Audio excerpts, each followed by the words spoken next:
आणि आता थेट जाऊया छत्रपती संभाजीनगरमध्ये। या ठिकाणी चंद्रकांत खैरे बोलतात। काही दुसरं राजकीय नाही। महायुतीने अजूनही उमेदवार संभाजीनगरचा दिलेला नाहीये।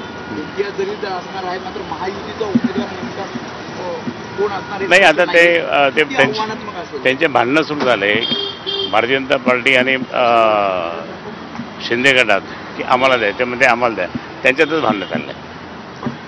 तुम्हाला कोण वाटतं कोण आव्हानात्मक? नाही, कोणी पण नाही नाही, जलील आता काहीच नाही आहे। जलील आता काहीच नाही आहे, संपला तो। आणि म्हणून तो परवापासून एकदम असा शांत बसलायचा। परंतु इथे काही असलं तरी आमच्या विरोधक कोणी जरी असले तर आपण त्या विरोधकाला खूप मोठं समजायचं की नाही आणि त्याला पाडायचं, ही भूमिका करायची। वंचित सोबत नाही आहे, वंचित उमेदवार नाही, वंचित नसले तरी त्या ठिकाणी आमचे बरेच मित्र तिथे आहे। ते सगळं आम्हाला म्हणजे आमच्याशी चर्चा पण चालू त्यांच्याशी। नाही नाही, अंबादास दानवे मी हातात हात घेऊन त्या ठिकाणी मी प्रचार करणार।